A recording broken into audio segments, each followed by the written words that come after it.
வாங்க, இன்னைக்கு நாம பார்க்க போறது இமயமலையோட உச்சியில யாருக்கும் தெரியாம ஒளிஞ்சுகிட்டு இருக்கிற ஒரு மர்மமான ஏரியோட கதை. பல 100 வருஷமா புதைஞ்சு கிடக்கிற ஒரு பெரிய ரகசியம். அத நாம ஒன்னா சேர்ந்து கண்டுபிடிக்க போறோம். ரெடியா? வாங்க இந்த மர்ம உலகத்துக்குள்ள போகலாம்.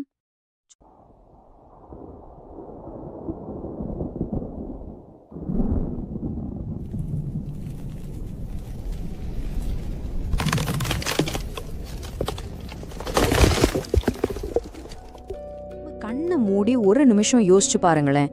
பல்லாயிரம் அடி உயரத்துல பெரிய பெரிய மலைகளுக்கு நடுவுல ரொம்ப அமைதியா ஒரு ஏரி இருக்கு. அதோட தண்ணி அப்படி ஒரு தெளிவு, கண்ணாடி மாதிரி. அடியில என்ன இருக்குன்னு அப்படியே பார்க்கலாம் போல தோணும். ஆனா அந்த தெளிவுக்கு பின்னாலதான் ஒரு பயங்கரமான ரகசியம் காத்துக்கிட்டு இருக்கு. ஆமாங்க, அந்த ஏரியோட அடியில 1 இல்ல 2 இல்ல 100கணக்கான மனுஷங்களோட எலும்புக்கூடுகள் சிதறி கிடக்குது. இதுதான் ரூப்குண்ட் ஏரி. உலகத்துல இன்னைக்கும் பதில் கிடைக்காத பெரிய மர்மங்கள்ல ஒண்ணு.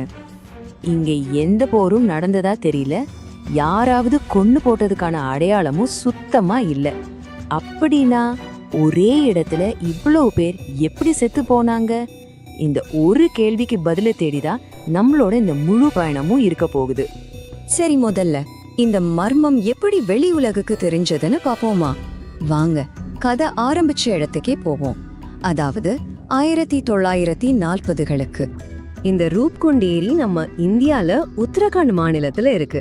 சும்மா இல்ல, கிட்டத்தட்ட 16,500 அடி உயரத்துல.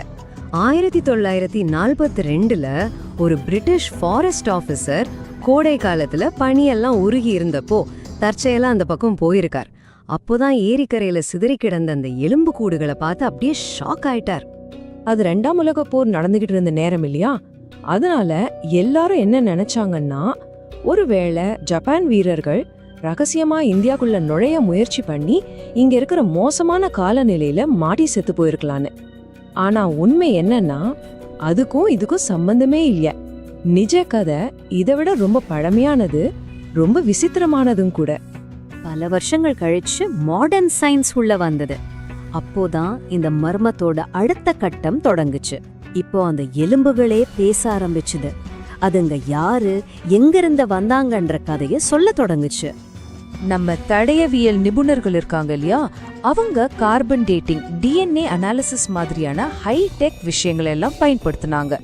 இதை வச்சு என்ன பண்ணலாம்னா, அந்த எலும்புகளோட வயசு என்ன, அவங்க எந்த நாட்டை சேர்ந்தவங்க, ஏன் எப்படி செத்து போனாங்கன்னு எல்லா தகவலையும் ஓரளவுக்கு கண்டுபிடிக்க முடியும். இங்கதான் கதையில ஒரு பெரிய ட்விஸ்ட். அந்த எலும்புகளை ஆய்வு செஞ்சப்போ கிடைச்ச ரிசல்ட் எல்லாருக்கும் பெரிய அதிர்ச்சியை கொடுத்துச்சு. என்னன்னா, அங்க இருந்த எலும்புகள் எல்லாமே ஒரே காலத்துல வாழ்ந்தவங்களோடது இல்ல. இந்த ஒரே விஷயம் அந்த ஜப்பான் சோல்ஜர்ஸ் கதைய மொத்தமா காலி பண்ணிருச்சு. ரிசர்ச்ல என்ன தெரிய வந்துச்சுன்னா, அங்க 2 தனித்தனி குரூப் இருந்திருக்கு. ஒரு குரூப் தெற்காசியாவை சேர்ந்தவங்க, அவங்க வாழ்ந்தது சுமார் 1200 வருஷத்துக்கு முன்னாடி, அதாவது கிபி 800ல.